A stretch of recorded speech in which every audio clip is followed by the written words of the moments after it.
I'd like to call the regular meetings of the Housing Successor Agency and City Council to order. City Clerk, roll call, please. Councilmember Mora. Here. Councilmember Sarno. Here. Councilmember Trujillo. Here. Mayor Pro Tem Zamora. Here. Mayor Rodriguez. Here. Thank you. Thank you. I would like to call upon Councilmember Sarno to give the invocation. Okay, please bow your heads. We direct our thoughts to you, Almighty God, and ask your blessing on everyone present. Please accept our gratitude for your goodness and generosity. Give us wisdom, courage, and foresight to accomplish the work before us. Amen. Amen. Thank you. I would like to call upon Youth Leadership Committee member Jasmine Rodriguez to lead the Pledge of Allegiance.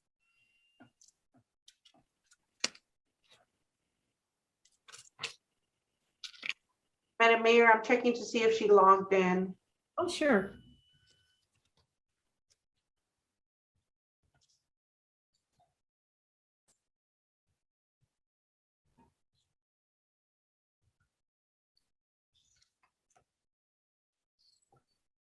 Jasmine Rodriguez, if you logged in under a different name, can you please raise your hand? That way I can allow you to talk.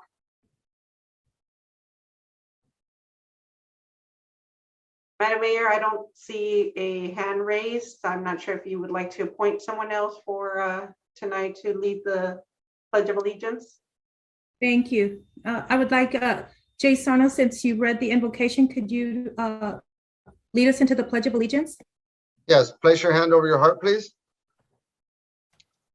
Ready? Begin. I pledge allegiance to the flag of the United States of America and to the republic for which it stands, one nation, under God, indivisible, with liberty and justice for all.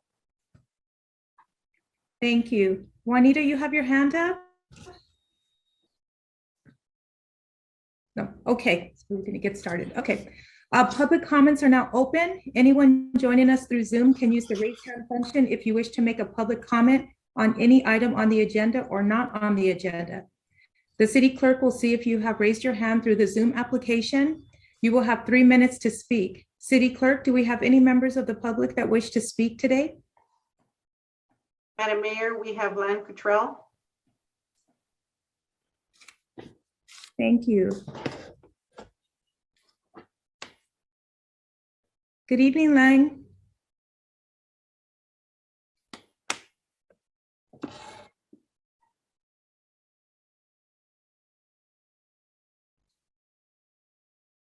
Lang, are you there? I'm sorry. Yes, I thought I could. You can hear me now? Yes, thank you. Okay. Yeah, good evening. This is Lang Cottrell with Goodman, and my comments tonight are related to the draft general plan. Once again, I want to thank the council and the staff for the time and efforts with the many meetings over the last 6 weeks and allowing us to have frank discussions on what this draft general plan includes and to hopefully find solutions and revisions to the language which provide protections to the landowners while also providing the city the ability to satisfy its housing obligations to the state. I have 3 points I'd like to make. First, while progress has been made, Goodman's primary concern that this process has not included a detailed economic analysis still exists. As previously stated, the downzoning of industrial to light industrial or business park has a dramatic impact, not only to significantly reducing the property value of the ownership, but to greatly negatively impacting the future jobs creation, income generation, property and sales tax, and overall economic output that these downzone properties could potentially produce for the benefit of the city and its residents long into the future. We continue to believe that the best course of action, and we urge the council to bifurcate the approve the housing element next week, and allow more time for proper analysis to be done on the impacts of the balance of the proposed general plan. Second, as owners of the industrial property which will become non-conforming use in this general plan, if this general plan is approved, we request the non-conforming use to be allowed to continue for the full useful life of the buildings without any arbitrary amortization or sunset date. The industry group has provided language to the staff for consideration and inclusion in the specific plan. Finally, as a group, the industrial ownership group continues to engage with the staff and city leadership to find a solution for the revenue shortfall to help with the needed road repairs and ongoing maintenance. At a time when the city is looking for the industrial base to fund those repairs, it seems contrary that the city would be looking to reduce that industrial base. Once again, we believe the right course of action is to bifurcate the approval and provide time for the complete analysis of the impacts of this proposed general plan on the city and its residents. Thank you very much. Thank you, Mr. Cottrell. City Clerk, do we have any other members of the public wishing to speak? Madam Mayor, next we have Moshe. Thank you. Hi, Moshe. Hi. Hi, everybody. So I echo everything that Lang had said, but I want to add a few other comments. First, with respect to the general plan, we've met with the staff. The staff has said to us, to the business community, why don't we wait until the zoning code comes and we'll have hearings, and they promise us that we would be protected. However, what we see is that the staff has included a sunset provision and a limitation on the non-conforming use. So having scared all of the business community, we think it's incredibly important to make sure that the language is included in this general plan and not that we wait till the zoning code amendments, because whatever it is that is included in this general plan, the zoning code will have to implement that, and will have to conform to the general plan. So it's critical that the language be included in the general plan.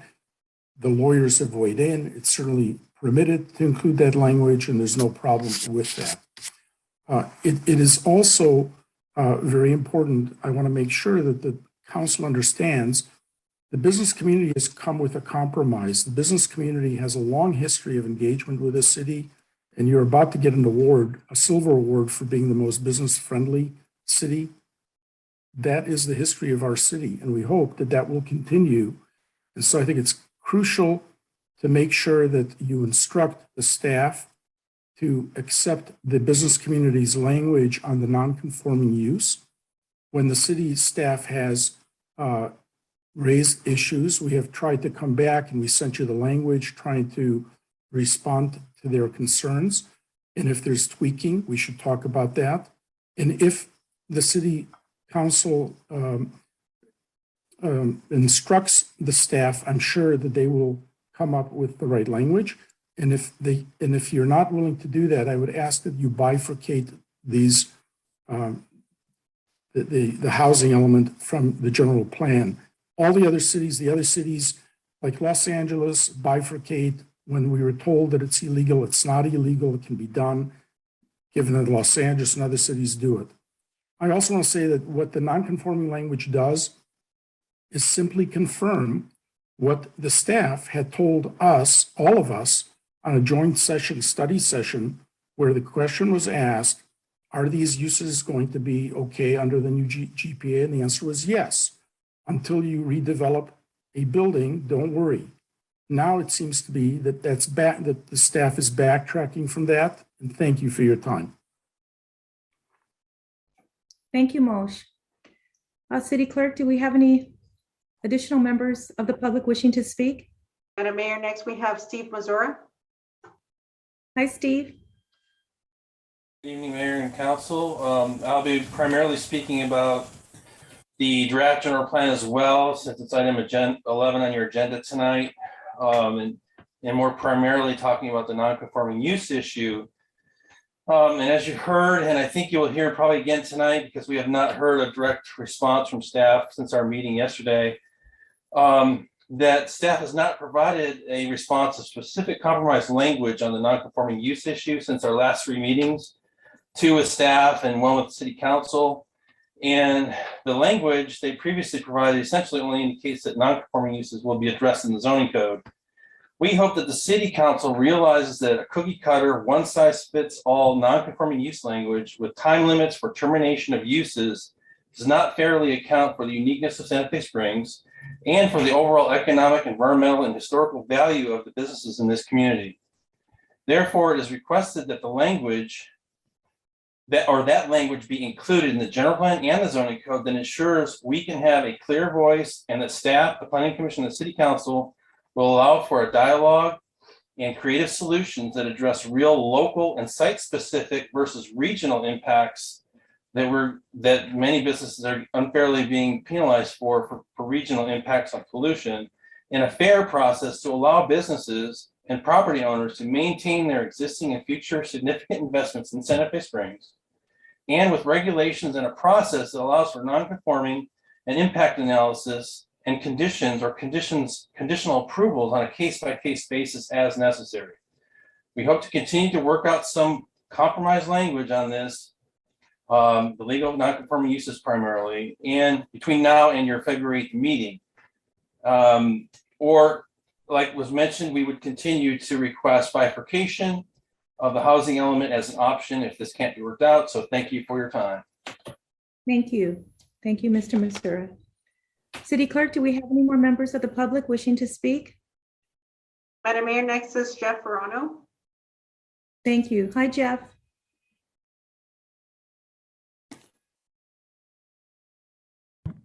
Good evening, Mayor and City Council. Thank you so much for giving me the opportunity to speak.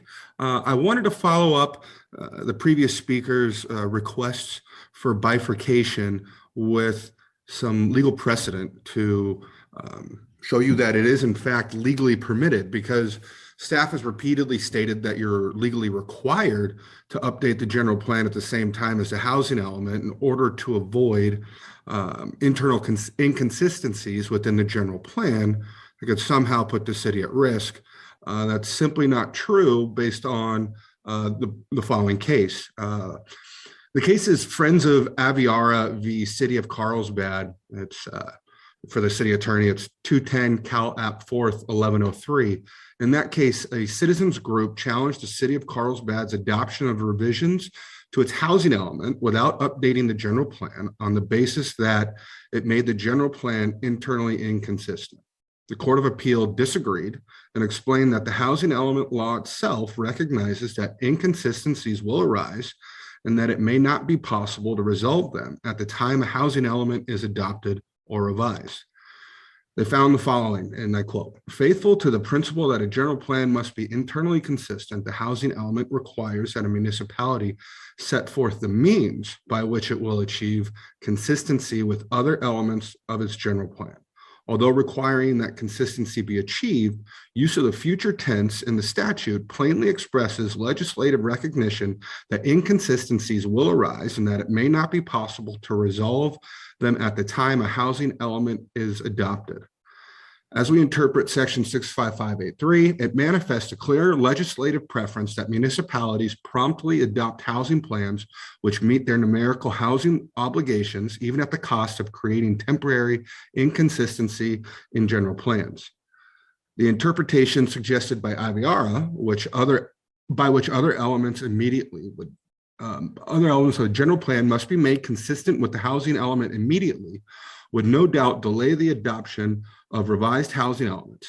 Such an interpretation is not consistent with the express language of the housing element law or the legislature's urgent concern that municipalities provide adequate housing for the state's citizens. Thus, as the city argues, section 65583 is a clear exception to the requirement of section 65300.5 that general plans be facially consistent. Rather, in the case of housing, the legislature has permitted some inconsistency so long as the means of resolving inconsistency is also set out. Therefore, not only is it legally permissible, it would be consistent with the state legislature's intent that the housing element be updated quickly. Thank you very much for your time. Thank you, Mr. Verano. Thank you. Madam Mayor, next we have Jeff Hamilton. I'm Yes, hi. sorry. Hi, Jeff. How are you? Good, thank you. Good evening, Madam Mayor and council members. I don't want to repeat too much of what the other people have said, but I think one important thing to note here is, you know, a lot of people are talking about the economic impact that will occur on the city. And I think it's really interesting that and important that the city add a little more time to thoroughly analyze what the downzoning of changing hundreds of acres from industrial to light industrial, what that impact has on the city and its residents. You know, on the one hand, the city is trying to get additional funds to you know, improve the pools and to improve the streets and do things around the city that the citizens want and the general community wants, and no one's really analyzed what the impact is on the city to change these uses and these zoning. So I just think it's really important for everyone to spend a little more time, analyze what the real impacts are, and bifurcate this so you guys can proceed with the housing element, but just take a little more time to analyze the business component of it all. So thank you for your time. Thank you, Mr. Hamilton. Madam Mayor, next we have Francis Park. I'm sorry, could you repeat that, please? Francis Park. Thank you. Good evening, Mayor and honorable council members. I'm Francis Park, speaking on item 11. My law firm Park and Bareilles represents PS Business Parks, which owns 11 industrial properties in the city, located at Florence and Pioneer on 27 acres with over 540,000 square feet of buildings. My client purchased these properties in September 2019 for over $100 million, with the expectation that they would be used for warehousing, logistics, and other light industrial uses. We have gone through an extensive CUP and building permit process for the last 2 years to permit an Amazon distribution center. We're very troubled by this general plan update that could prohibit most of our uses, especially since it was never mentioned to us by the city. We have had only 2 weeks to even consider this issue, and we are respectfully requesting that you provide additional time for us to study this and negotiate appropriate revisions to protect our investment in your city. As a matter of fairness and due process, we have not had an opportunity to meaningfully participate. If the city continues on this rapid pace, it could lead us inevitably down a path of litigation with the city that we are trying to avoid. We have had some good conversations with your staff in the last few days, and we are encouraged, but we need extra time to work out all of our concerns. The number one concern for us right now relates to non-conforming buildings. We need an explicit statement in the general plan that any existing buildings or uses that become non-conforming because of this update should be allowed to remain until that property is redeveloped. This is something that staff has asked us to trust them and indicated that this protection might happen in the future with the zone amendment. Obviously, that is not sufficient for us, and we need to be upfront about the city's intent. There is no prohibition against adding that language now, and all property owners, whether industrial, commercial, or residential, should be given that measure of reassurance. Our number two concern is that the city's update goes too far by prohibiting so many uses. This would materially devalue our properties and could lead to the departure from the city of many high-quality companies and jobs.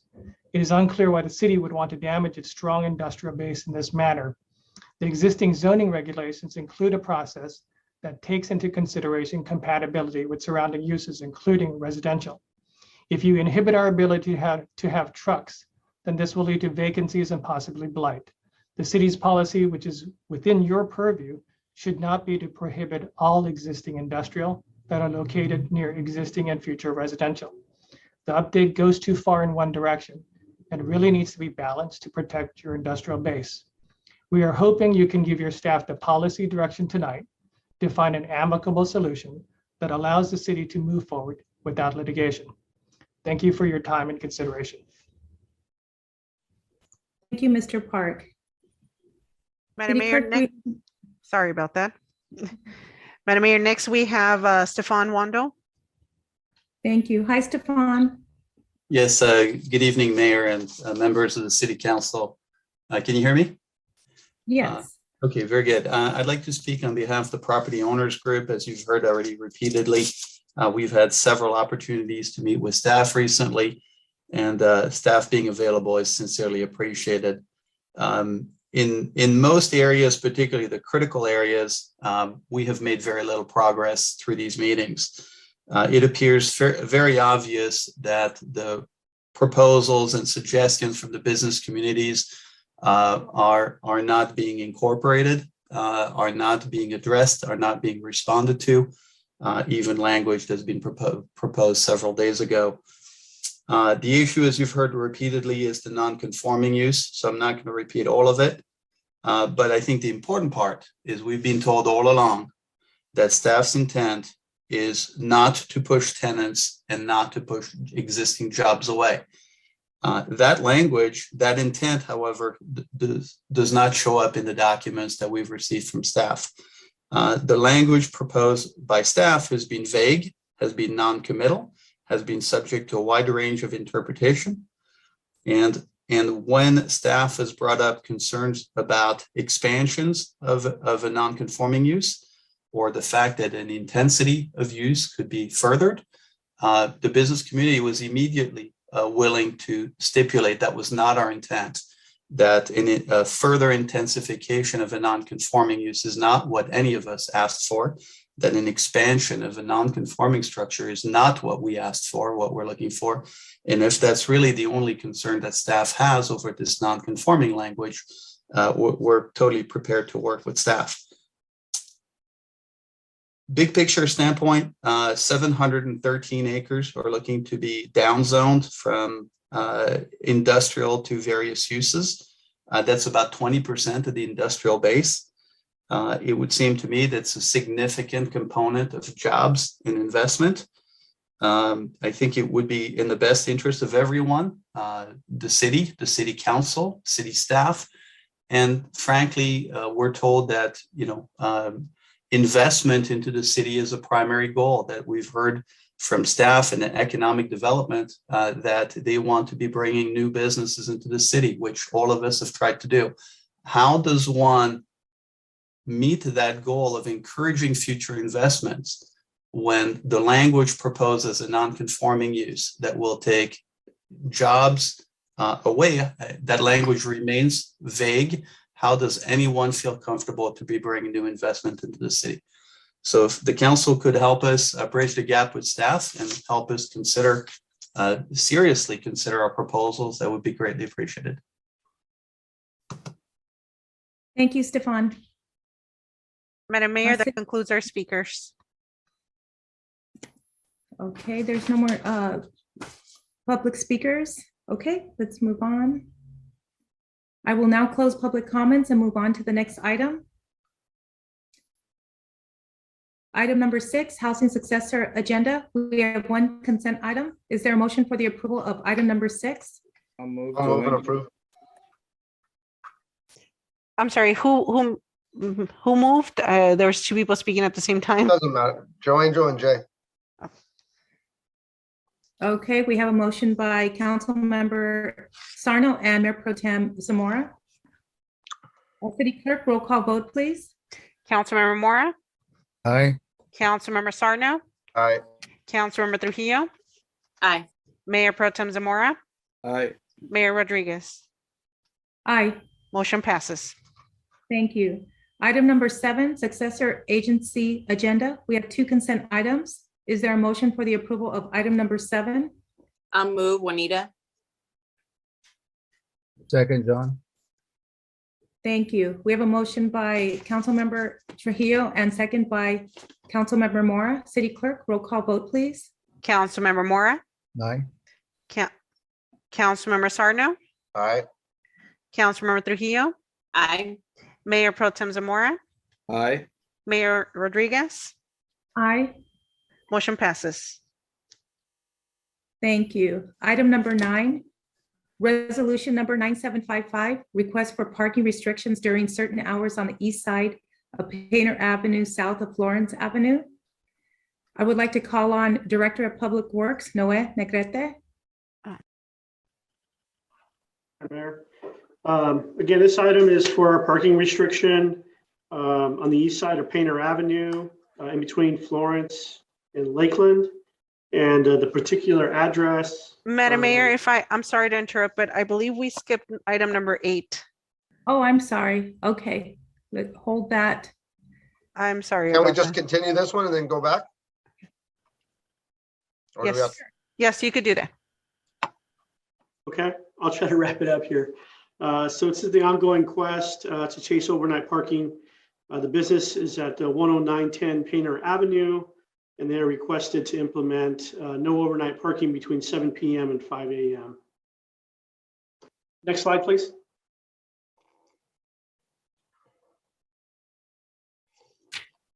And that is a picture of the business and asking for no parking in front of their business.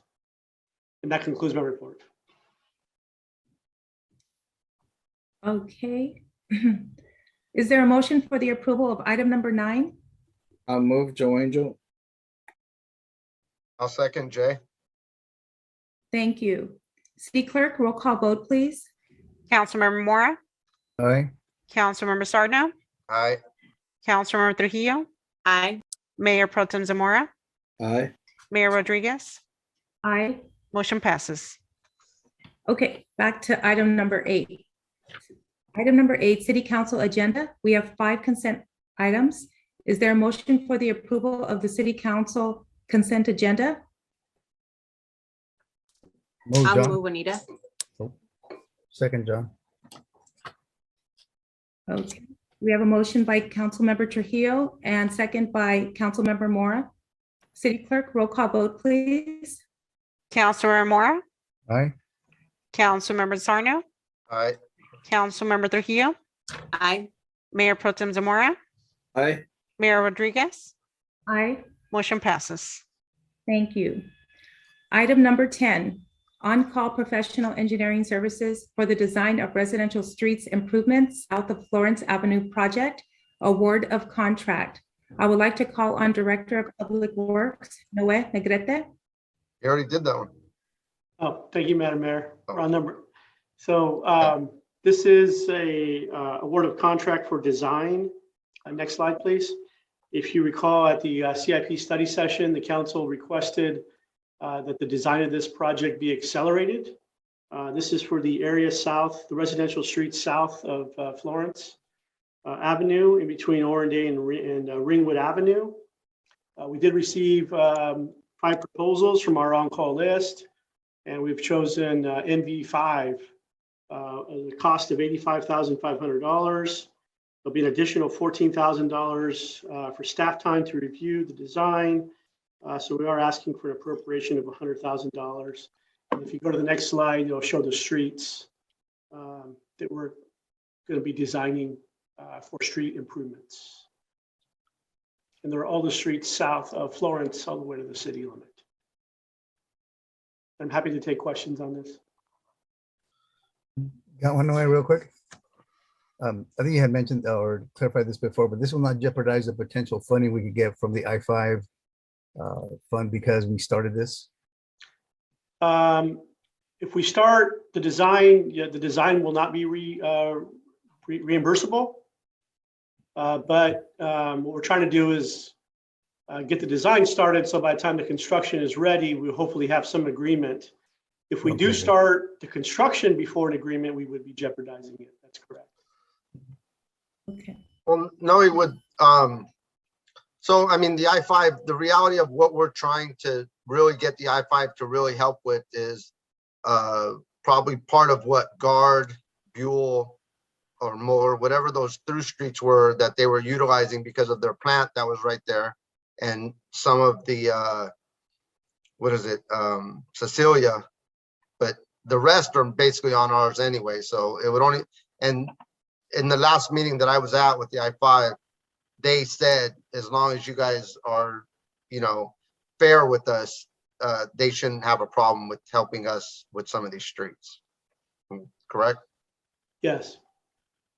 So, yeah, so they're not going to do the whole thing, but for some of the streets that the heavy trucks were utilizing, I think we show them, you guys utilize these streets. Can you help us with funding for that? And then that would help us for the rest of the other ones. So, thank you, Noe.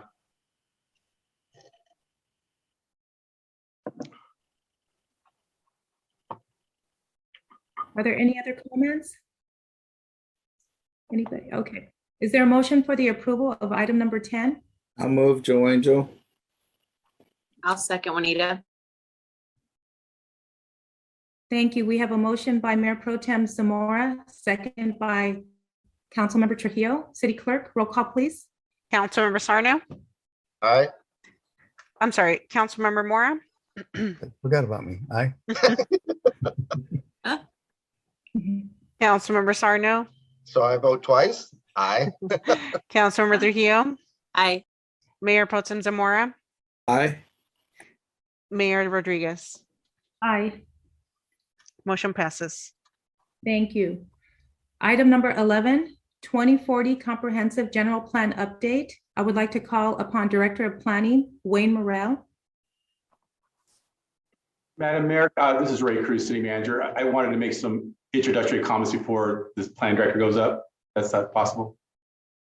Sure, yes. So, yes, Madam Mayor, members of the council, I appreciate the comments from the industrial users that spoke tonight.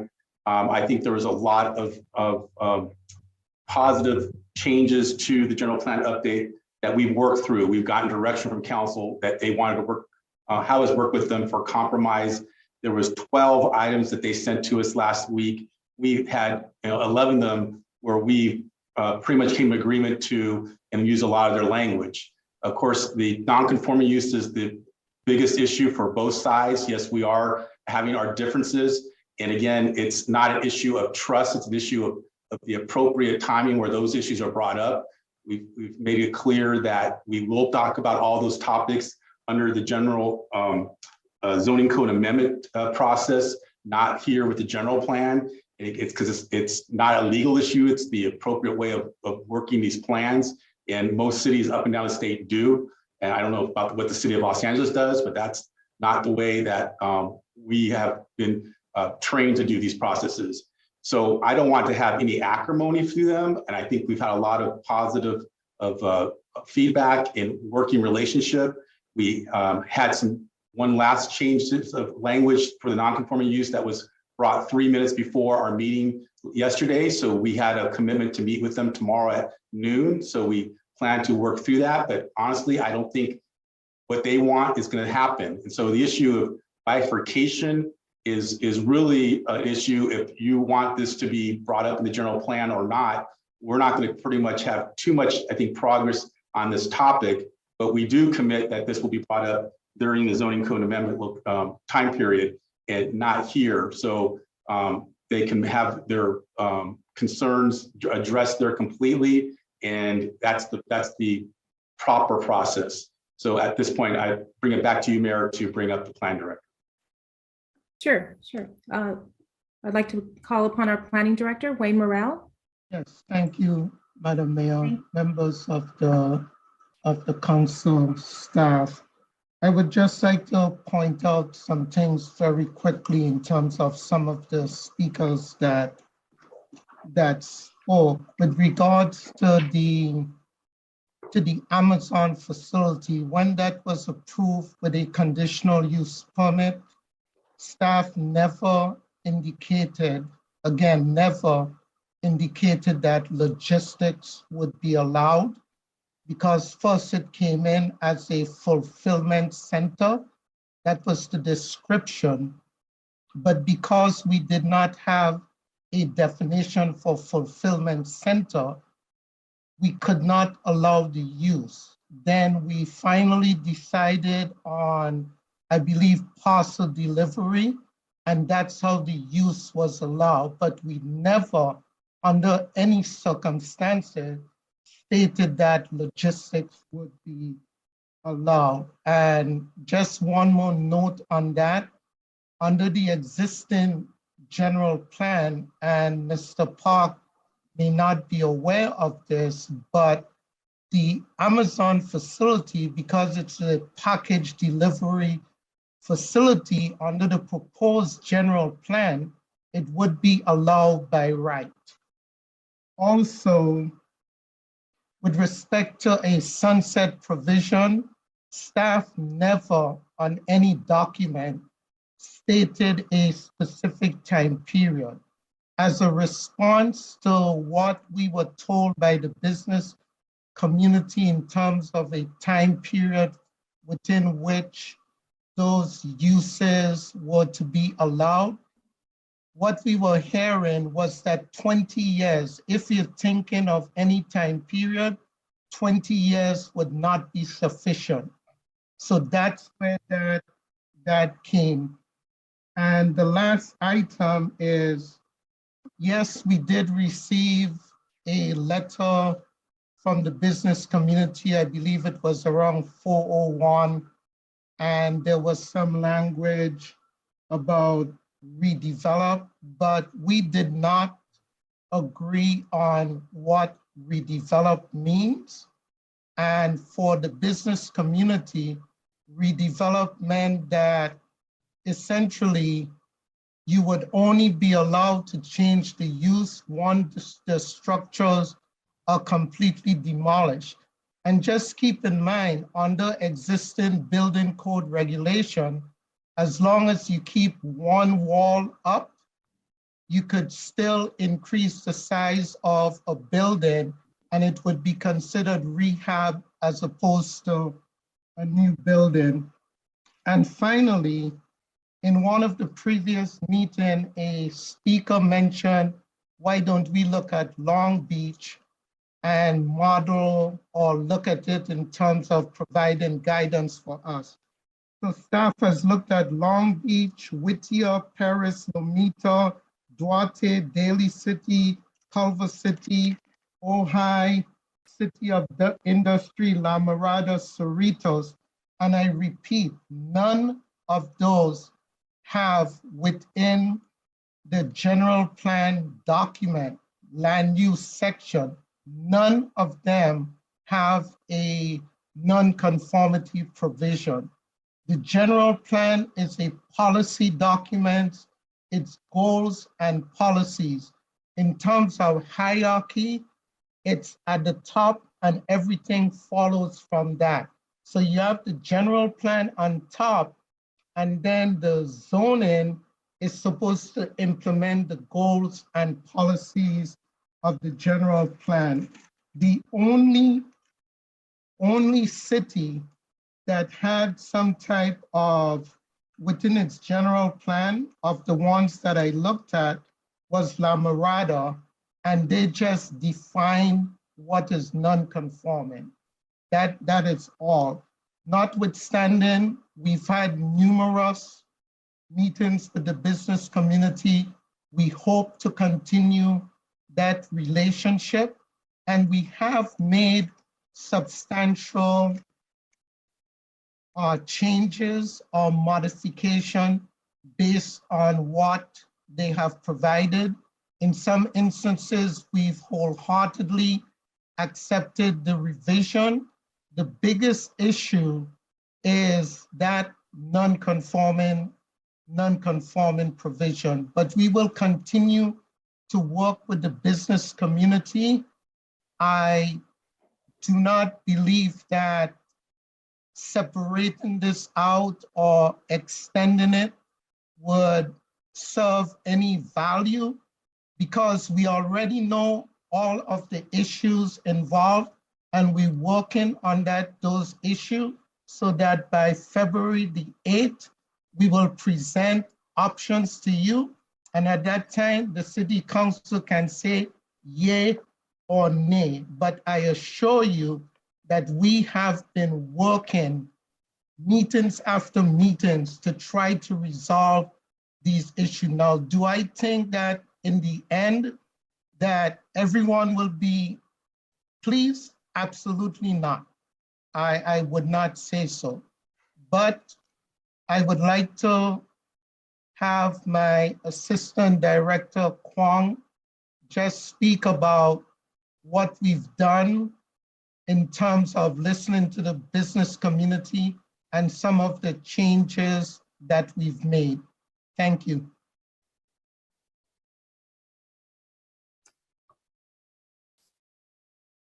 Thank you, Wayne. And Huang, are you there? Thank you, Wayne.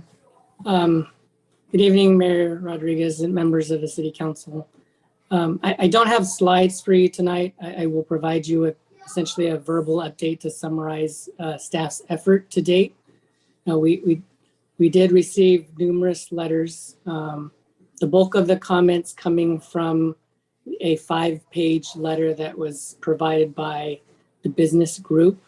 I assure you, we went through each comment one by one, line by line, and we gave it a lot of thought. We've had numerous internal meetings, as well as meetings with the business group and study sessions with the council. And essentially at the end, what we found was there's 10 pages of the general plan that had language that the community would like changed. One table in particular, as well as the map that we have. So I'd like to report that, to date, staff believes that we have consensus on 6 of the pages, as well as consensus on the table.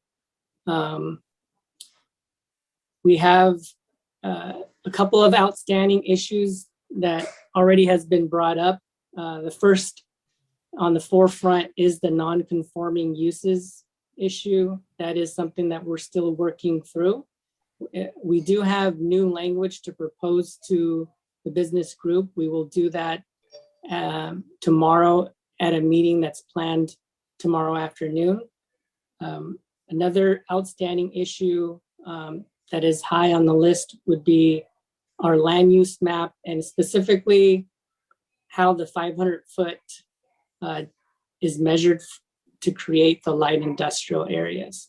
So we have 2 other items or pages that I think we're very, very close on. And I think we can certainly get there with a couple more discussions. And lastly, there's 2 pages and sections related to the freeway overlay zone or the freeway commercial designation. And I think there's a reference to essentially the permitted conditional and accessory uses within the freeway overlay zone. I think with some additional discussions, we should be able to get there as well on that topic. That concludes, my summary or report of what we have to date. We are committed to continue to work together with the business group in an effort to get as close as we can. As Wayne mentioned, I don't think we're going to get 100% agreement, but we'll certainly do our best to get as close as we can. That concludes my report. Thank you. Thank you, Kwang. Excuse me. Do any of our council have any questions, any feedback? I just, Madam Mayor, my thing is, we've come together as a council. Our staff has gone beyond all to make everyone happy, and it's really hard to make everyone happy, but it's getting there. And I actually like to commend our staff for doing such a good job. And also our industrial residents. I mean, they're taking time out of their work day and still coming together with us and making things work. They're bending what they're used to. We're bending what we're used to, but we're all working together to make sure we agree or come to some understanding. And I just commend both parties, all our staff and also our industrial. And we'll get through this, but just want to say thank you. Thank you for putting so much effort into this. So that's it. Thank you. Thank you, Councilmember Trujillo. Are there any other comments by our council? So our next meeting is Thursday, correct? Yes, because of the outstanding issues that need to be addressed, we are having our planning department work on those, and we'll have a study session on Thursday, February 3rd. And then we'll have another meeting February 8th. February 8th, yes. To see if this passes of how or where we're at with it. Now, Correct. If those conclusions, if we cannot come to a conclusion passing and not passing, what are those repercussions if passing the housing element and not passing the industrial use, rezoning of it is, what are some of the ramifications of that, Ray or Ivy or Wayne?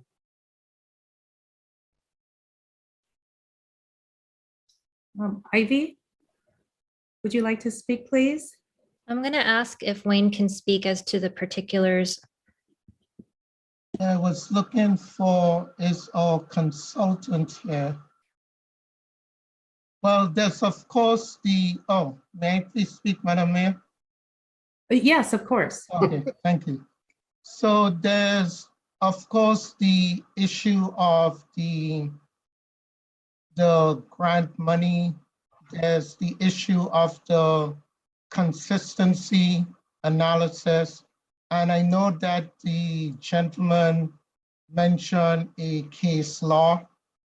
This was just brought up to us today, so obviously we did not have sufficient time to look into that. There's the issue of our housing element being out of compliance. So those are just some of the potential issues that we would be facing. And of course, the potential lawsuit, but we know that anyone can file a lawsuit regardless of the merits. No, but I would say if we pass the housing, but not pass the zoning, the rezoning of it, and then later, at a later time, bringing it all together. So pass the housing.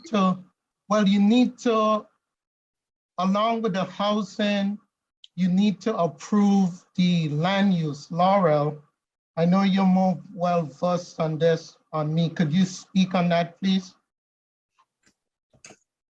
In terms of the land use being consistent with the housing element, because they go hand in hand with respect to some of the RENA numbers. Laurel, are you there?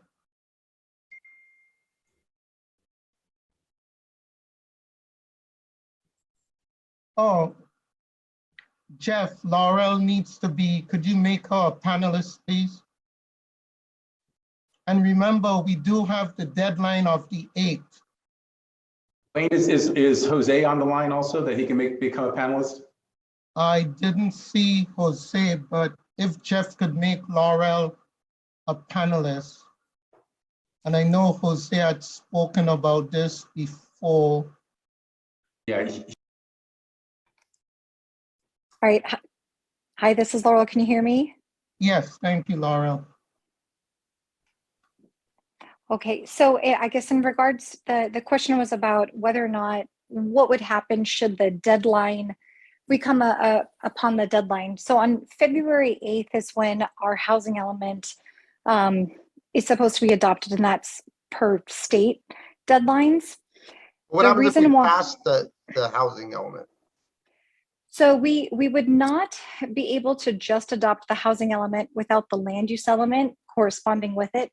And that's because in order to meet our RENA numbers, we have proposed new land use designations that are detailed within the land use element, but part of the housing count is within, or I should say that the units that we have counted are included in the land use element. So in order to make up all of the numbers, the housing element, the housing unit count, we have to have the new land use designations correspond with it. Because if we just pass the housing element, then we basically are approving units within land use designations that don't exist. So we would not be in compliance with requirements from the state. But what I'm understanding, Mayor and Council, I just want to add that we did have a speaker earlier who pointed to a particular case on this issue. So we will review that case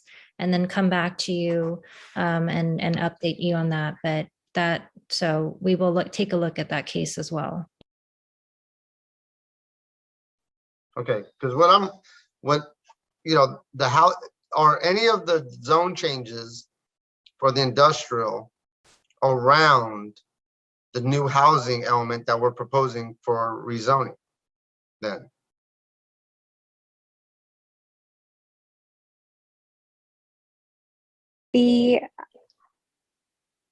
I'm sorry, could you repeat the question? So I want to make sure I understand.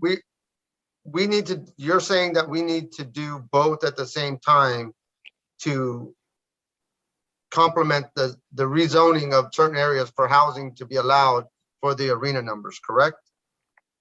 Correct. Okay, so my question is, are any of those zoning areas in the industrial areas that we're talking about rezoning, i.e. the Amazon warehouse, the Vaughn's distribution center, and the other certain areas, are any of those areas that we're talking about also rezoning part of any of the housing element that we're trying to implement new housing at?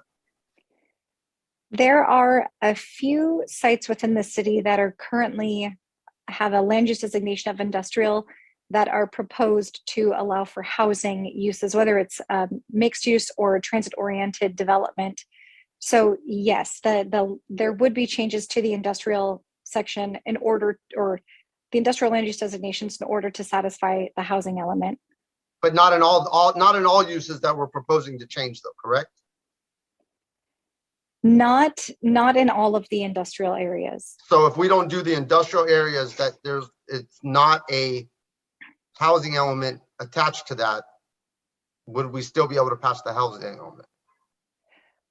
Well, we would need to pull out all of the, I think essentially we would need to have two land use elements almost, in that we would need to pull out all of the housing areas and then separately then work on the other land use designations. Okay, so if I'm following you correctly. Hopefully it can be, and so it can be done if we can't pass it or we do pass it.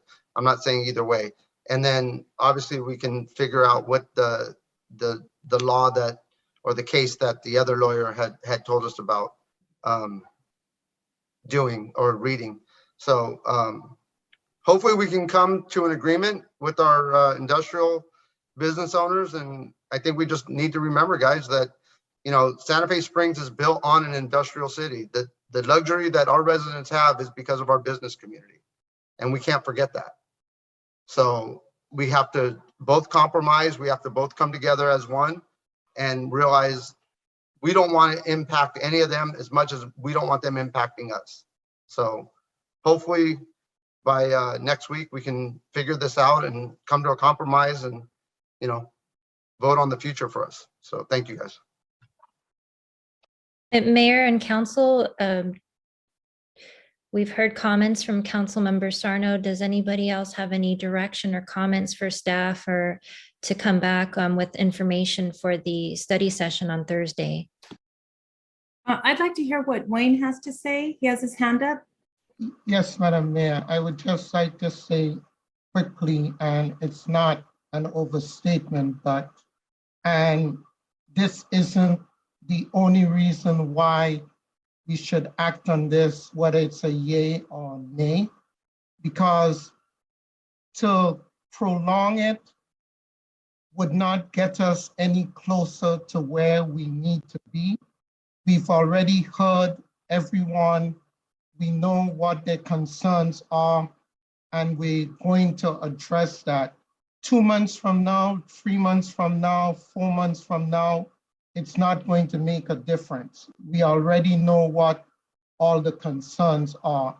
And also, we cannot forget the grant, because the 333,000 is tied to not only the land use element, but the environmental justice and the circulation element, I believe. So Wayne, I agree. I have a thing. I know we keep bringing up this grant money, but $300,000. And if we haven't done a study on the cause and effect of downsizing or rezoning some of these areas of potential, you know, tens or hundreds of millions of dollars that we can potentially get over the next 30 years, 40 years. $300,000 is not a lot to lose today to gain back in the next 10 to 20 years. So nobody wants to lose the grant, but I also don't want to lose future income. So and I totally understand that. What I do not believe everyone is seeing is that under the general plan, what is proposed, nothing in terms of a continuation of use. So along the freeway overlay zone, for example, the uses that are allowed now will be able to continue in the future.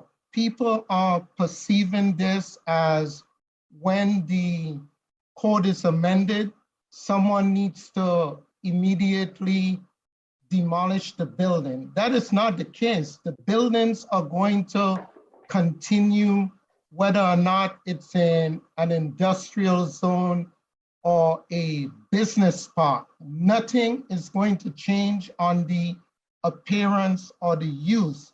Now, if the owner wants to go to the assessor and say that because of the change, then the value of my property has declined, then that's something completely different. And if that's the case, then they will be paying lower property tax. But I think it's important to note that from a physical appearance, from an operating standpoint, it's not going to change. Thank you. Well, then it should be easy. Then and I don't want to go through this with you right now, but I just think if it's not going to change and it's something that our business owners are looking to put in writing. We heard it from Amazon, the spokesperson from Amazon, Goodman, and they want that guarantee in writing. And if we're saying that it's not going to change publicly here, then we should be able to put it in writing and make everybody happy to know that we are going to work together. We're not just saying it here now, but then the general plan is going to describe something else. I think that's what's the problem. So I just hope, we can come to an agreement. If we're telling the public right now, the industrial owners, we are not going to change your land. The land use will change, but your businesses will not change until you redevelop, and whatever that note is redevelopment, then we go from there.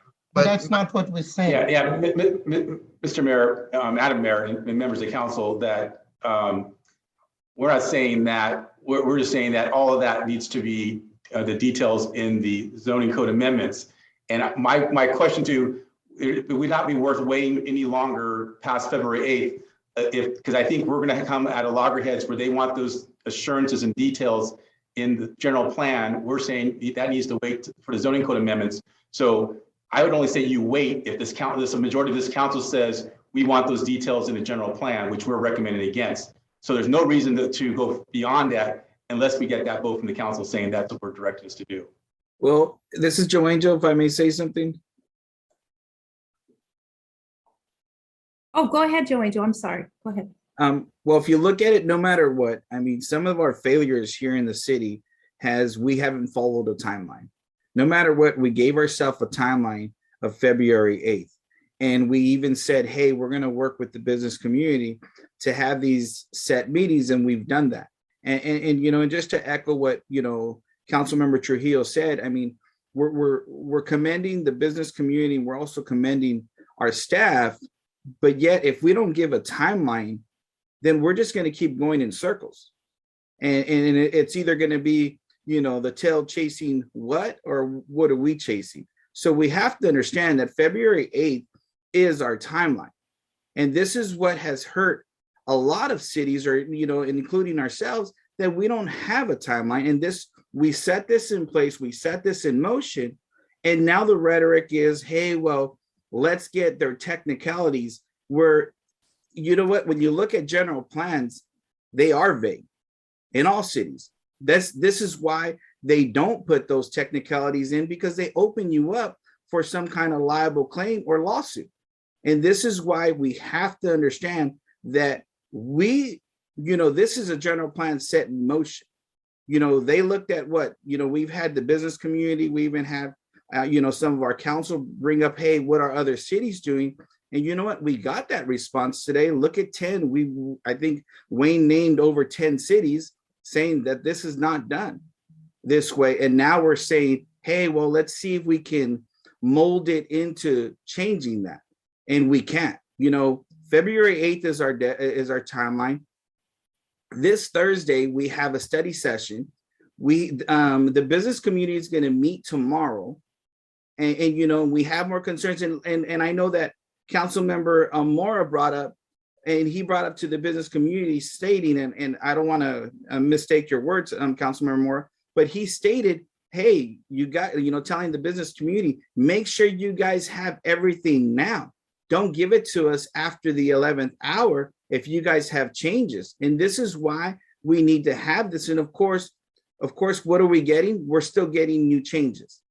You know what I mean? So it's either we're going to be playing fair, where the business community and our staff understand and come to a collective agreement, because no matter what, we're put here to make a decision. And we know this community was built on, the business community, but guess what? Now there's residential that we owe accountability to. So there is a mixed claim or a mixed use that we have to look at the accountability that we owe on all aspects. I do understand what you're saying, Councilmember Sarno, but we have to stick to the timeline. And I believe, and my thing is wholeheartedly, February 8th is the timeline. Thank you, Mayor Pro Tem Zamora. Kwong? Yes. Thank you, Madam Mayor, for the opportunity I would like to kind of present that, a general plan, we only get 4 updates per year. And this general plan update is one of the 4 that we are entitled per year. If we consider a bifurcation, basically coming back to you to add any language back in, that would be a second general plan amendment, leaving us with essentially just 2 for the remaining year. If there's any development that we are in favor of that requires a general plan amendment, that would then hold us down to 1 remaining general plan amendment. So that's important for you to know as part of your consideration. I think with regards to the financial impact, I'd like to mention that when staff did the general plan update, we took a holistic view of the entire city.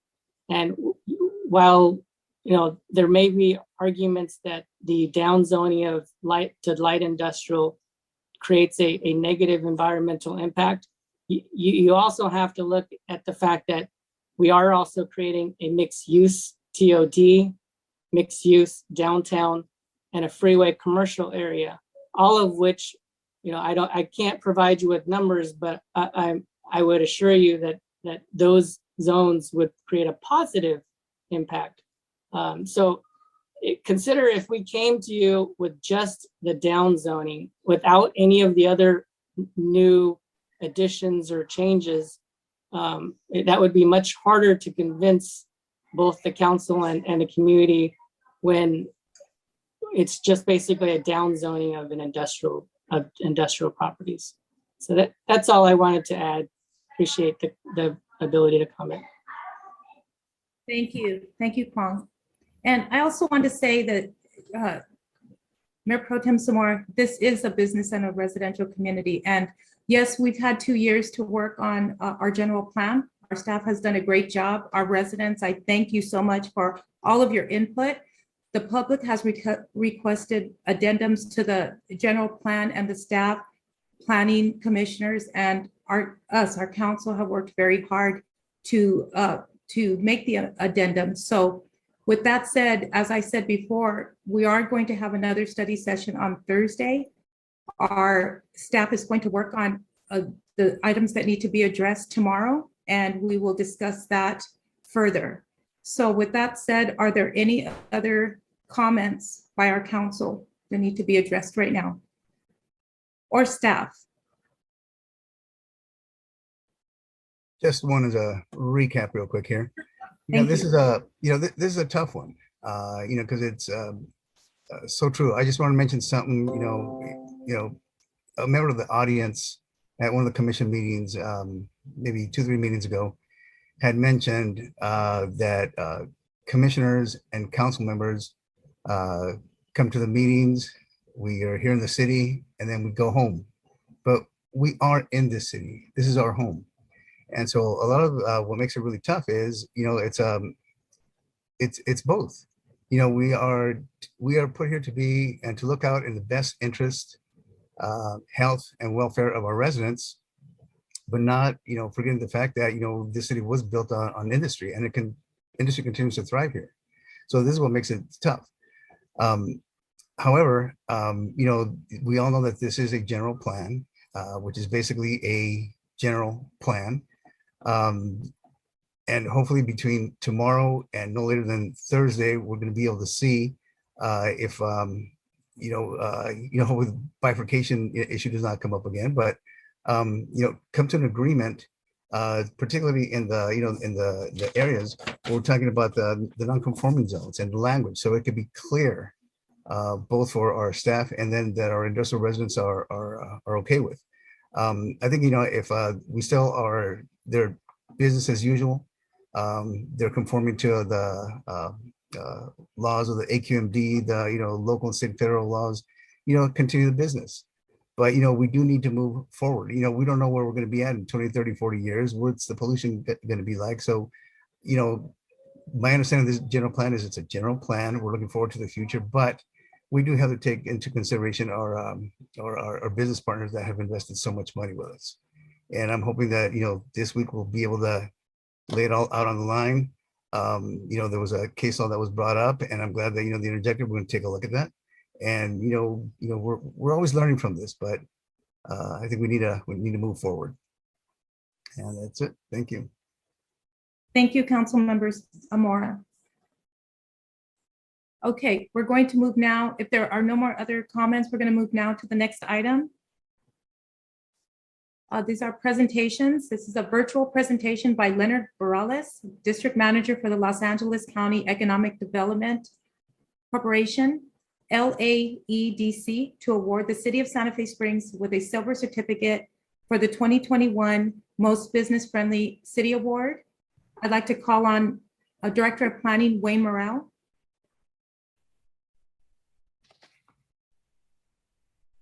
Yes, thank you. Thank you, Madam Mayor. And I will call on my Assistant Director Kwong to do the introductions, please.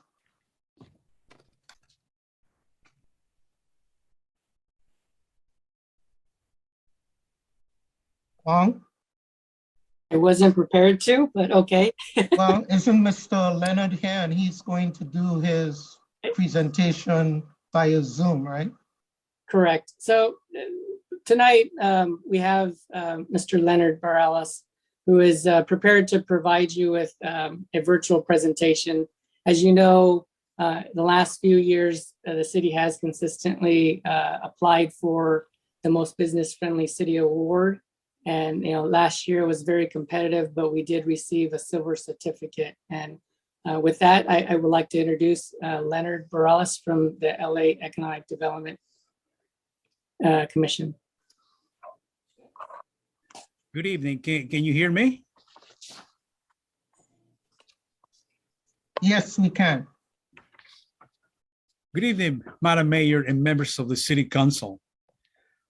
My name is Leonard Bareilles, and I'm the Regional Manager for the Los Angeles County Economic Development Corporation. On behalf of the Los Angeles County Economic Development Corporation, it is my pleasure to honor the City of Santa Fe Springs with the Silver Award recipient and the 2021 Most Business Friendly City in the Los Angeles County during and in response to COVID-19. This award recognizes and celebrates the City of Santa Fe Springs' demonstrated contributions to the economic development in the region that created a supportive environment for business recovery, reinvention, resiliency, and growth during and in response to the pandemic. Our judges were impressed by your innovative and business-friendly programs and resources dedicated to support business resiliency during this pandemic. The city of Santa Fe Springs was a participant in the small city category, a population under 60,000 residents. We applaud your efforts and encourage you to continue developing and evolving business-friendly services and to get the word out to your local businesses, communities, brokers, site selectors, media, and LEDC so we can continue to support business and works of resiliency during this pandemic. As a LEDC just celebrated our 40th anniversary in history of driving action in support of a reimagined Los Angeles County regional economy that is growing equitably, sustainably, and resilient, that provides a healthy and high standards for living for all. Just like it takes a great team at LEDC to accomplish our mission and vision, we know that this award was made possible by the city's visionary leadership and dedicated staff. So now, on behalf of the LAEDC, I'd like to virtually present to the mayor and the city council with the certificate of silver honoring the city's accomplishments. Thank you. Thank you. Thank you so much. Do we have any comments from our council? Okay. Hopefully we get it next year. I'm sure we will. Thank you. Thank you very much. Sure. Thank you, Mr. Bareilles. And now we're going to move on. I'd like to call upon our city manager, Ray Cruz. Yes, Madam Mayor, members of City Council. I reported this to council last week in their. Can you hear Excuse me. Yeah, but Yes. Wayne had his hand up. I need him to see, I want to see what he had to say. Go ahead, Wayne. Yes, thank you very much, Madam Mayor. With respect to the award that we received, and that was specific to COVID, I would just like to thank the City Council because remember, we did have the restaurant grant program, and we also had the grant program to the businesses in general. And I would like to thank the council, Michael Baker International, and Maribel Garcia, because she was also instrumental in us establishing that program. And a lot of businesses were helped and they were very appreciative of the effort. So thank you very much, everyone. Thank you, Wayne. And thank you, everybody that had their hand in doing this. It's great, all the collaboration. We appreciate it. And now I would like to call upon our city manager, Ray Cruz. Yes, thank you, Madam Mayor, and members of City Council. I expressed this about where we stand with COVID in our city manager report to all of you last week, but I wanted to tell the general public that due to the city still having a high number of positive or COVID exposed quarantine employees, it has been decided to have employees continue to work in shifts until at least Thursday, February 17th.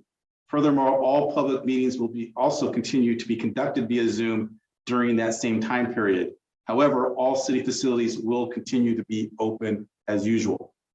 And at this point, I'd like to bring up Director of Public Works, Noe Negrete, to give his report.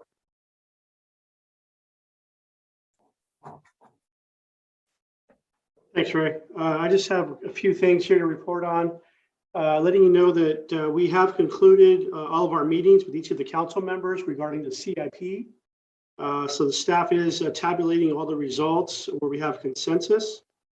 And we are targeting March 1st to do a study session on the CIP to finalize our CIP project list. And we want to thank all the council for coming in prepared with those projects. And we're hopeful that at that last meeting on March 1st, we'll be able to finalize the projects. Number two is I was able to participate in some normalcy event today. I don't know if Jeff has a slide or not there, but if he does, great. If he doesn't, that's okay too. But I was actually able to participate in a career day at Our Lady of Perpetual Help. We try to do 2 of these per year. So it was good to go back into the classroom and show kids trying to teach them what engineers do. So if there are schools out there that are still having career days, have them reach out to me, and we're happy to show them a little bit about what engineering does, and hopefully we can contribute to them being engineers in the future. And last but not least, in honor of the Rams winning the NFC and going to the Super Bowl for the next 2 weeks, the bridge lights will be Rams colors, blue and yellow, all the way up to the Super Bowl. And you should be able to see that tonight on your way home. The city supported the Rams winning the Super Bowl. And that concludes my report. Thank you, Noah. I'm gonna go take a picture tonight when I go home. Hey, Ray, also, if we can add, maybe we can, for all of our staff, if allow them to wear their Rams colors only, you know, and honoring, of course, the Los Angeles Rams. Yeah, that's our tradition. We'll continue to do that, and I'll get that word out tomorrow. Thank you. At this point, we'll bring up Director of Planning, Wayne Morrell. Yes, thank you, everyone. Jeff, could you go to the slides, please? Thank you. Next slide, please. So just to remind everyone that the Chick-fil-A was approved by the Planning Commission. They are now submitting for plan check. And hopefully, once they submit for plan check, we will go through that very smoothly so that the building can be demolished and we have a new restaurant. The owner of the land was very appreciative of the help from the city, and talking about partnerships, just a continuance of the partnership that the city has, not only with the business community and the chamber, but we were able to pair the owner with one of the chamber member in terms of securing the loan for the site itself. And forgive my memory, please. I thought it was a council member that suggested this. I can't remember who specifically. And I don't know if anybody wants to take credit now, but it was a great suggestion. They were able to work with one of the chamber banks, one of the banks that's a member of the chamber, and secure the financing. So hopefully soon we will have a Chick-fil-A at that location. Next slide, please. So just wanted everyone, we didn't get an opportunity to bring this up before the end of the year, but the mayor did preside, the then mayor did preside over the decorating contest. Every department decorated their particular area, and no surprise, planning won, of course. And also we did have this was organized, I believe, through the city manager's office. Credit to Priscilla for the ugly sweater contest.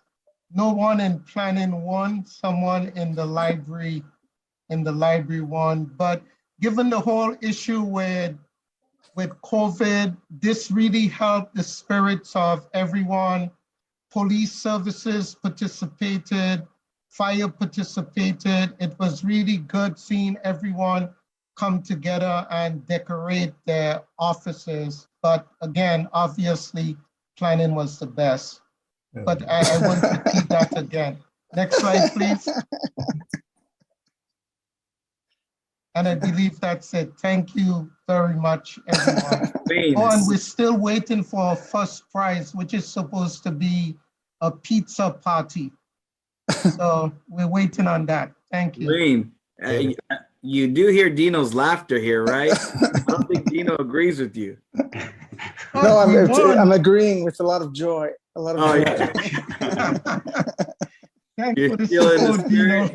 You're still in the spirit of the season? Yes, yes. Thanks for the support, everyone. Thank you. Thank you, Wayne. Now we'll go right up to Dino.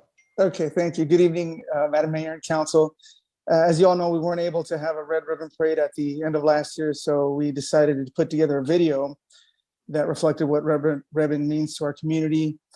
I'll be sharing that video with all of you. I'll be sending that to you tomorrow via email so that you can view it.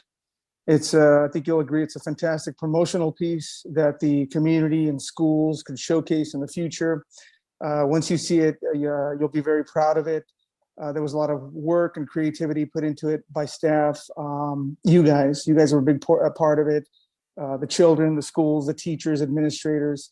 So it was the entire community that helped put this together. So once you see it, I think you'll agree. Thank you. Thank you very much.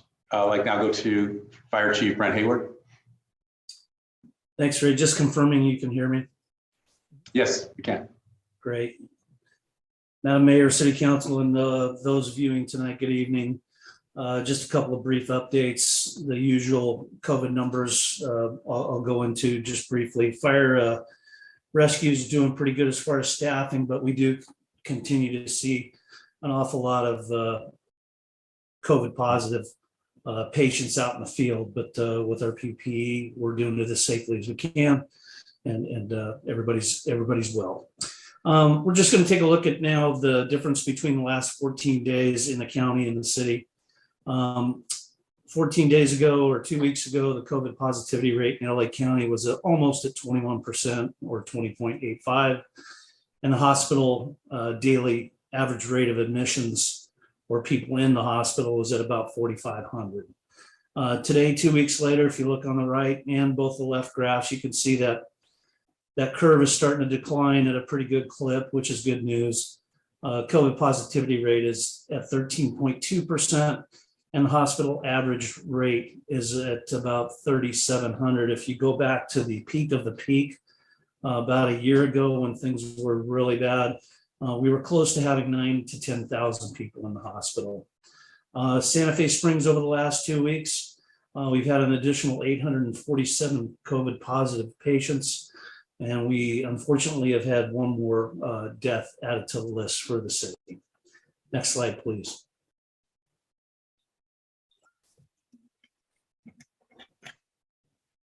Can I get the next slide? Thank you. Santa Fe Springs is still working with the city of Norwalk, and the COVID testing mega site is still at 12800 Imperial Highway. They're still operating from 7 a.m. to 7 p.m.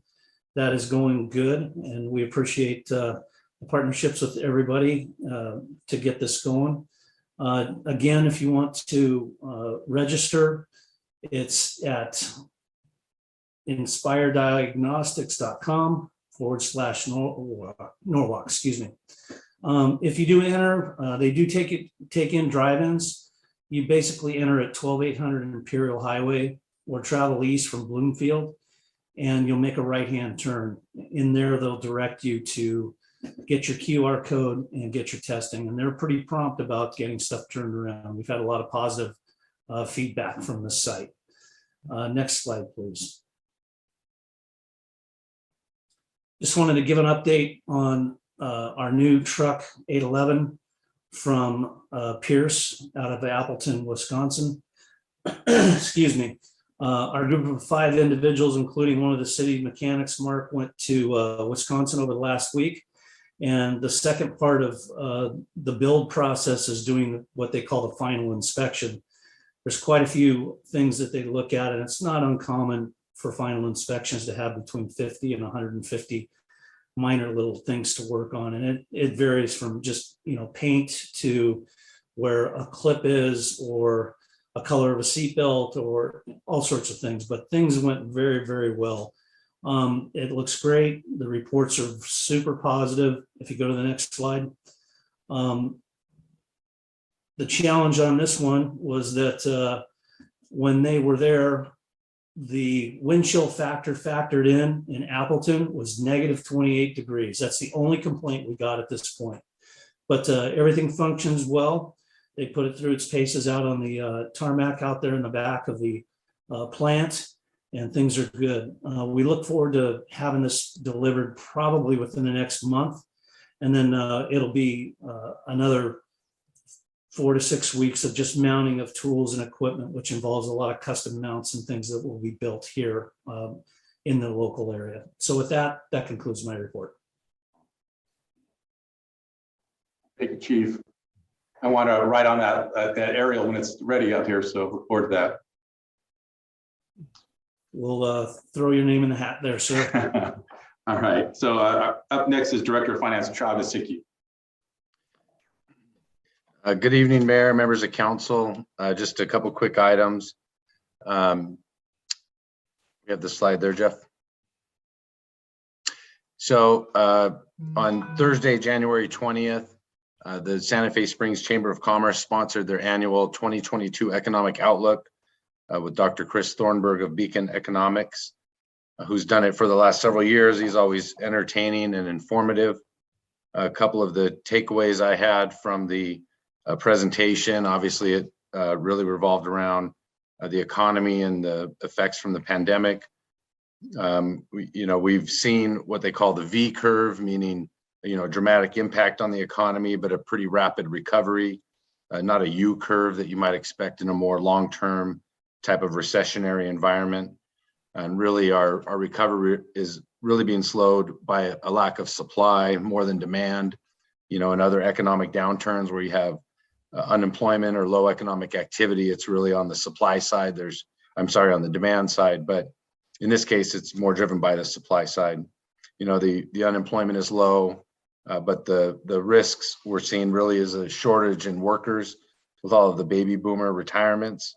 And so with that shortage of workers and lack of supplies is really the drag on the full recovery in the economy.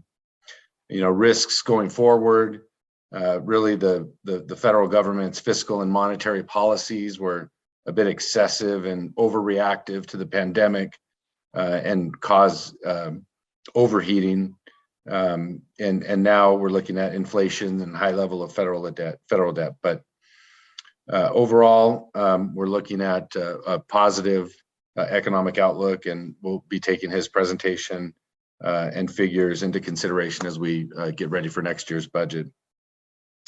Next slide, Jeff. Second item real quick is the California Water Board sponsored a $985 million federal program with some of the COVID relief money to provide relief to water agencies in the state.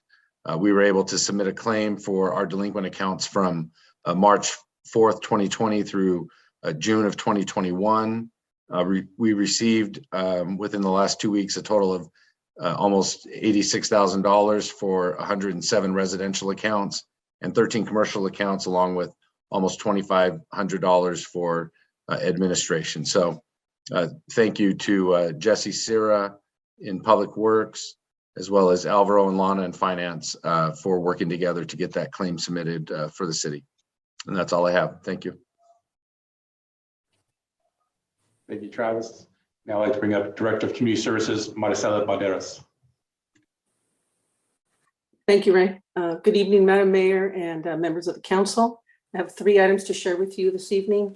The first one is after 2 years of not being able to bring our 5K due to the pandemic, we're returning it back this year, and it's going to be held on Saturday, March the 12th. So it's time to lace up your running shoes and get ready for our 5K. This year's theme is going to be Shamrock 5K. New this year is a toddler quarter-mile dash for kids 5 and under, and our community members are encouraged to register online at www.sfsfunrun.org. The next slide, please. In an effort to get our community members ready for our Shamrock 5K run, our Parks and Rec staff are launched a 5K training program that began on Sunday, January the 23rd. The Couch to 5K training plan, it's a 5-week interval training program. It's designed for beginners and intermediate levels. This program has been really well received by our community, and the group's going to continue to meet every Sunday at Lake Center Athletic Park until the week of the race. And then lastly, the 2022 homeless count has been postponed from its original date of January the 27th due to the Omicron variant surge. It's been rescheduled for Wednesday, February the 23rd from 4 p.m. to 9 p.m. The leading agency that's going to coordinate it, the homeless count, is going to be the Whole Child. They'll be using the Gus Velasco Neighborhood Center for that. The Los Angeles Homeless Service Authority, or LASA, they've made several anticipated design changes for the 2022 homeless count to limit COVID transmission for all participants. Individuals that are interested in volunteering can visit www.theycountwillyou.org website. And our community services staff is going to be providing snacks and water to all our volunteers, and they'll be present at the Gus Velasco Neighborhood Center to provide any assistance as needed. And that concludes my reports. Thank you. Thank you, Maricela. And Madam Mayor, that ends our city managers and executive team reports. Thank you. Thank you. Thank you very much. And now we're going to move to appointments. And we're going to start off with Councilmember Mora. Do you have any appointments to boards, committees, commissions? None at this time. Thank you. Councilmember Sarno? Yes, I would like to put Sally Gaitan to the beautification award, beautification committee. Thank you. Anything else? Okay, moved on to Councilmember Trujillo. None at this time. Thank you, Madam. Thank you. Mayor Pro Tem Zamora. None at this time. Okay, and myself, I would like to put Frank Martinez on Sister City, Jimmy Mendoza on Sister City, and Elena Boca on Beautification Committee. And that's what I have for tonight. And now we're going to move into council comments. We're going to start off with Councilmember Mora. Good evening, everybody. Happy Lunar New Year. This is the year of the tiger. So happy New Year to everybody. Also, Chief Hayward, it's always sad when we lose a brother or sister as a firefighter. So I know that one of the captains, Max Gutierrez, lost his life unnecessarily. So, just always condolences to the firefighters. I know what a tight knit they are. And also, thank you, Maricela, for putting together that new COVID testing. They got together one more time with Gardahart, who's going to be doing the rapid test as well as a PCR test. So if anybody's looking for a quick test, they're going to be operating on Mondays, Sundays and Mondays, is to my understanding. And then also, just as I know that, planning is always tough, but, just my final remark as far as the planning goes is, I would like to have, clear language there, because we want to continue to promote our business, but at the same time, guard the welfare of our residents.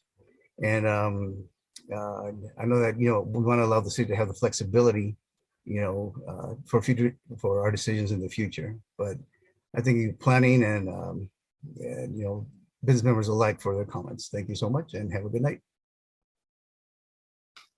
Thank you, Councilmember Mora. And now we have Councilmember Sarno. I'd also like to just send my condolences to the chief and to the firefighter family that lost their life.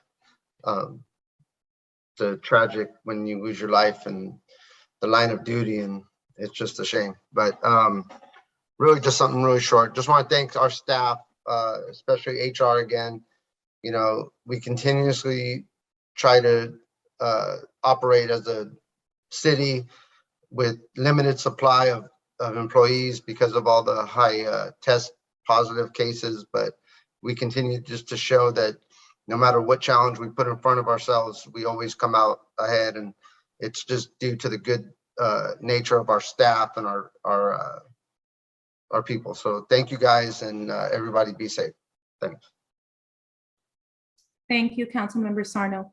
And now we have Councilmember Trujillo. Just reiterate what my other councilman said. Chief, again, our condolences to the firefighter.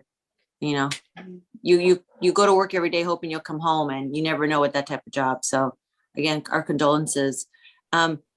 Just like what Jay said, it's even though, with this COVID and stuff, HR, our public works, our offices, they're still running, whether they're at home or they're in the office. They're still, like, if they haven't skipped a beat, everything's still getting done. And thank you so much. You guys are awesome. And this general plan, where we're getting closer and closer.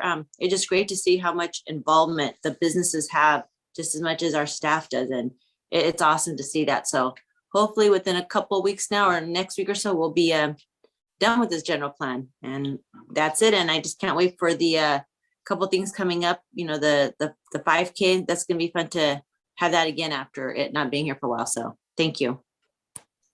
Thank you, Councilmember Trujillo. And now we have Mayor Pro Tem Zamora. Same thing, just to echo what my colleagues have said, you know, our sentiment goes out to the fire family and anybody who's always serving on the front line. I mean, you know, they risk their lives every day in all aspects. So, you know, we just got to make sure that we just pray for them, and we're thankful and we're grateful for all the efforts they put in to sacrifice their lives for us. Also with our staff, thank you for just the hard effort that you guys put in, whatever it may be in whatever field you're in. Just thank you for, you know, just that work that you put in, and, you know, the many sacrifices you guys also put in for our city. You know, when it comes to our business community, I know most of you guys have already logged off, but I just want to thank you guys for coming together and working with our staff. I know we're not going to all be happy in the end, but as a city, you know, we have to make sure that we don't give up any type of authority or any type of things that we're trying to do, because then why did we even do the general plan if that's the case? So we have to remember we did it for a reason, to help our city progress, and we just have to make sure that, you know, we stick to the plan, and we stick to the general plan, and we make sure that we move that forward. And other than that, thank you, and God bless all you guys. Thank you, Mayor Pro Tem Zamora. And myself, again, my condolences to our chief and his staff, and we pray for the firefighters and their family and friends. It's so tragic, and our condolences. I also want to reiterate our businesses, our residents, our planning commissioners, our council. We have a great team over here, and I want to thank you for all your hard work on the general plan. Our staff, thank you so much. I know that you put so much effort in all these meetings that you've been going through. We are going to get through this. It's not easy sometimes, but we'll get through it. And everyone has a part in this, and we all want the best for everyone. I also, on a separate note, I want to thank the Chamber of Commerce for their business card exchange at the Chick-fil-A last week in Norwalk. It was great to get out, you know, with this COVID. Sometimes we don't get to see everybody, but it was great to get out and see the business community. I really enjoyed myself, and I look forward to many more. And also, you know, with this COVID-19 still continues, but I want to thank our staff for working on their staggered shifts and holding the fort down. They do a great job.